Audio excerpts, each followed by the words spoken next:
मैं मंच पर मुख्य अतिथि श्री बीडी कल्ला जी को आग्रह करूंगा कि अपने उद्बोधन से हमें कृतार्थ करें। माननीय बीडी कल्ला जी महोदय। परम श्रद्धेय परम सम्मानीय श्री कल्ला जी मिश्र साहब, माननीय राज्यपाल महोदय राजस्थान सरकार, सम्मानीय राज्यवर्धन सिंह जी राठौड़, सांसद जयपुर ग्रामीण, सम्मानीय श्री मोहन प्रकाश जी, सम्मानीय श्री गोपाल शर्मा जी, सम्मानीय डॉक्टर चंद्रभान जी, आज जिन पत्रकारों का सम्मान हुआ है, सम्मानीय श्री प्रवीण चंद्र जी छाबड़ा जी, सम्मानीय श्री विजय भंडारी जी, सम्मानीय श्री मिलाप चंद जी नटिया साहब, सम्मानीय श्री सीताराम जी झालानी जी और स्वर्गीय श्याम जी आचार्य के सभी सम्मानित सदस्यगण, उपस्थित भाइयों बहनों, नौजवान साथियों और पत्रकार बंधु, आज आपने देखा सबसे पहले राज्यपाल महोदय जी ने दीप प्रज्वलन करके इस कार्यक्रम की शुरुआत की। हम दीप प्रज्वलन क्यों करते हैं? शुभम करोति कल्याणम आरोग्यम धन संपदा शत्रु बुद्धि विनाशाय दीपक ज्योति नमोस्तुते। दीप प्रज्वलन से शुभ होता है, मंगल होता है, कल्याण होता है, आरोग्य बढ़ता है, धन संपदा बढ़ती है और कोई शत्रु बुद्धि इस कार्यक्रम के प्रति रखता है तो उसका विनाश हो जाता है। और वेद में कहते हैं चंद्रमा मनसो बात सख्यो सूर्यो वजायत।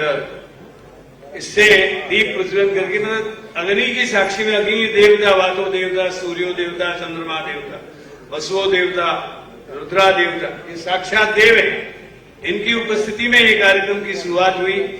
मैं सबसे पहले अपनी ओर से और आप सब लोगों की ओर से आज सम्मानित होने वाले परम सम्मानीय श्री प्रवीण चंद्र जी छाबड़ा साहब, परम सम्मानीय विजय भंडारी जी, श्री मिलाप चंद जी डंडिया जी और सम्मानीय सीताराम जी झालानी जी और श्याम जी के पूरे परिवार का हार्दिक अभिनंदन करता हूं, उनके प्रति सम्मान व्यक्त करता हूं। हमारे यहाँ कहावत भी है, अभिवादन शीलस्य नित्यम वृद्धो सेविना चत्वारे दस्य वृद्धि से आयुर्बुद्धि यशोबलम। मोहन प्रकाश जी ठीक कह रहे थे कि आपका सम्मान होगा तो आप, लेकिन इसमें सबसे बड़ी बात यह है कि बड़ों का सम्मान करने से आयु, बुद्धि, यश और बल स्वतः ही बढ़ जाते हैं। बार बार में कहा कि हूं क्या दूं आशीष नारी होते आशीष दे। कहने का तात्पर्य मेरा यह है कि आज गोपाल जी ने इतना अच्छा आशीर्वाद दिया है कि महानगर टाइम्स को जिस मेहनत, लगन, निष्ठा और परिश्रम से इन्होंने खड़ा किया और उसके बाद जो आज पत्रकारिता के क्षेत्र में जो इन्होंने काम किया है वो निश्चित रूप से काबिल तारीफ है। मैं प्रवीण चंद्र जी से शुरुआत करता हूं। गांधी जी का चेहरा दिखाई दे रहा है, उनको गांधी जी के नाम से पुरस्कार दिया गया। गांधी जी के बारे में और प्रवीण जी के बारे में एक श्लोक बताता हूं। अहिंसा सत्यम क्रोधा त्यागा शांतिर वैश्वनम दया भूतेश्व लोलुत्वम भारतम वीर चापलम। यानी जिसका अहिंसा में विश्वास है, जिसका सत्य में विश्वास है, जिसने क्रोध को जीता हुआ है, जो त्यागी है और उसको अपना कोई दुश्मन समझे, वो अपना दुश्मन किसी को नहीं मानता, उसको कहते हैं वैश्वनम। और जीव मात्र पर दया का भाव और किसी चीज का लोभ नहीं, न सत्ता का लोभ, न अपनी कलम का लोभ, न अपने किसी ये कहना चाहिए वैभव का लोभ। ऐसा व्यक्ति मुझे प्रिय है। ये गीता में कृष्ण भगवान ने अर्जुन से कहा था और ये श्लोक बिल्कुल आपके प्रवीण चंद्र जी छाबड़ा हिंसा वाली है। मेरे से पूर्व वक्ताओं ने बहुत खुलासे से बताया कि ये हीरालाल जी से लेकर और अब तक के मुख्यमंत्री जी अशोक जी गहलोत साहब के सबके करीब रहे हैं, लेकिन करीबता का कोई निजी लाभ नहीं लिया। जन इनके बारे में जो भी सहयोग या जो भी उनको सजेशन देना है, अपनी राय देंगे, बेबाक दी। ऐसे प्रवीण चंद्र जी का मैं हार्दिक स्वागत और अभिनंदन करता हूं। Vijay Bhandari ji simple living and high thinking is the motto of Indian religion.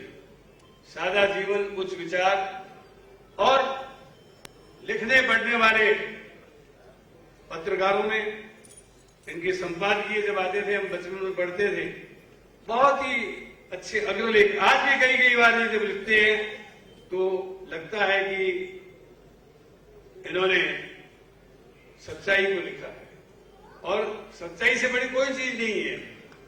एक व्यक्ति ने किसी से पूछा कि भागवत का सार क्या है, कि सत्यम परम धीमहि, सत्य से बड़ा कोई धर्म नहीं है।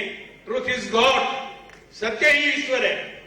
इसलिए जाने अनजाने में कभी इनके संपादक में, ये सब संपादक थे उस समय, कहीं कोई त्रुटि हो जाती थी भूलवश, तो भंडारी जी आगे आकर उसके लिए ये कहते थे कि हमसे यहां पर गलती हुई है, इसके लिए हम खेद प्रकट करते। ऐसी स्वच्छ, स्पष्ट, निर्भीक पत्रकारिता के लिए मैं उनका हार्दिक सम्मान और अभिनंदन करता हूं।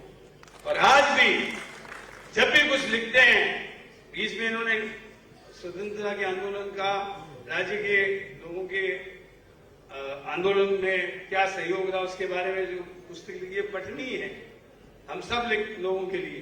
तो ये हमारे निश्चित रूप से राजस्थान के नहीं, देश की पत्रकारिता के लिए आदर्श पत्रकारों का आज सम्मान होगा।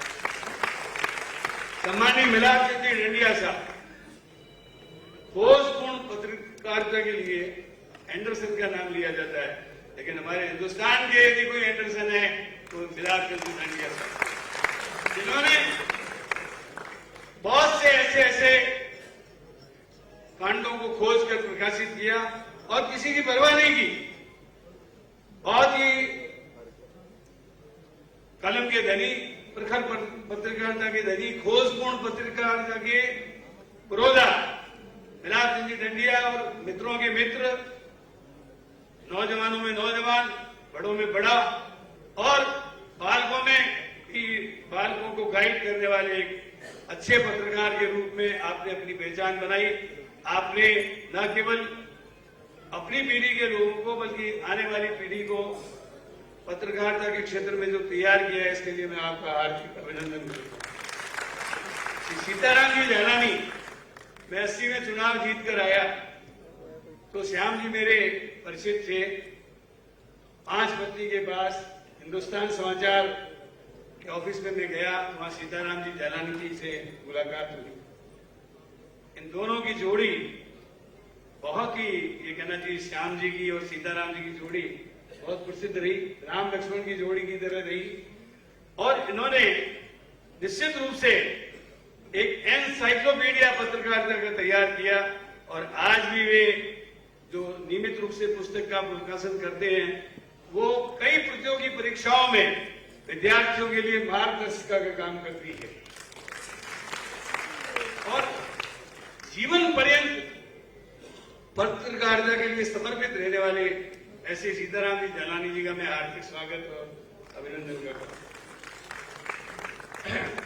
देखिए, आज के वक्त में जिस तरीके से कार्यपालिका, न्यायपालिका और विधायिका ये अपना अपना काम करती है और चौथी स्तंभ के रूप में पत्रकारिता को हम लेते हैं, आपका दायित्व बहुत बढ़ गया है। अभी राज्यपाल महोदय जी ने संविधान से संबंधित हमें शपथ दिलाई, हमने किस तरीके से उसको आत्मार्पित किया, अधिनियमित किया और उसके बाद कर्तव्य बताए। आज आजादी के अमृत महोत्सव के अवसर पर हम सब लोगों को ये शपथ लेनी होगी कि अनेकता में एकता का जो दिग्दर्शन हमारे नेताओं ने किया था और मिलकर आजादी की लड़ाई लड़ी थी, उसी प्रकार आजादी की रक्षा के लिए मिलकर रहना होगा और परस्पर सद्भाव बनाए रखना होगा। एक तरफ तो हम कहते हैं अयम निज परोवेदी गणनाम लघुचेतसाम उदारा चरितानाम वसुदेव कुटुंबकम। ये तेरा और मेरा भारत की संस्कृति नहीं है। भारत की संस्कृति उदार चरित्र वाली है, जिसमें पूरा संसार एक कुटुंब की तरह है। और फिर हम भाषा, जाति, मजहब और धर्म के नाम पर आपस में एक दूसरे को अलग करेंगे तो देश के लिए बहुत बड़ा खतरा होगा। इसलिए मैं कहता हूं कि मजहब नहीं सिखाता आपस में बैर रखना। इकबाल साहब ने कहा था मजहब नहीं सिखाता आपस में बैर रखना। हिंदी है, हम वतन है, हिंदुस्तान हमारा राष्ट्र सबसे बड़ा है और देश के खातिर लहू अपना बहाना फर्ज है, गोलियां सीने में खाकर मुस्कुराना फर्ज है, आखिरी दम तक कदम आगे बढ़ाना फर्ज है।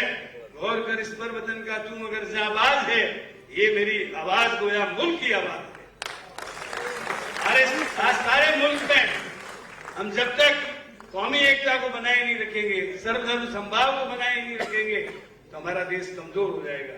आइए, विवेकानंद के शब्दों में मैं आपका आह्वान करना चाहता हूं, awake, arise and stop not, goal is reach. उठो, जागो और तब तक मत रुको जब तक लक्ष्य की प्राप्ति न हो। हमारा लक्ष्य क्या है? हमारी आजादी की रक्षा करना, देश का नवनिर्माण करना, वर्किंग पॉपुलेशन का हिस्सा बनना और खास तौर से मैंने जैसा कहा चौथे स्तंभ की ये जिम्मेदारी है कि वो अपनी कलम को जैसे हमारे ये आदर्श पत्रकारों ने बनाए रखा, किसी के दबाव में नहीं आए। ये किसी के व्यक्तिगत मित्र हो सकते हैं, लेकिन यदि उस मित्र ने राजनेता के रूप में कोई गलती की है तो बेबाक तरीके से उन्होंने उजागर करके प्रिंट मीडिया के नाम से छापा। इसलिए मैं इस कारणों का अभिनंदन करता हूं और खास तौर से कहना चाहता हूं कि आने वाली पीढ़ी भी इनके आदर्शों को बनाए रखे ताकि सब लोग सीधे सट कर सके और कोई उल्टा सीधा चले तो पत्रकार उसको चेता सके कि भी तुम गलत कर रहे हो। इन्हीं शब्दों के साथ मैं आपका अधिक समय न लेकर अपनी वाणी को विराम देता हूं और पुनः गोपाल जी का आभार व्यक्त करता हूं। ऐसे शानदार कार्यक्रम में हमें अभिनंदन करने का मौका मिला जो हमारे आदर्श है। जय हिंद।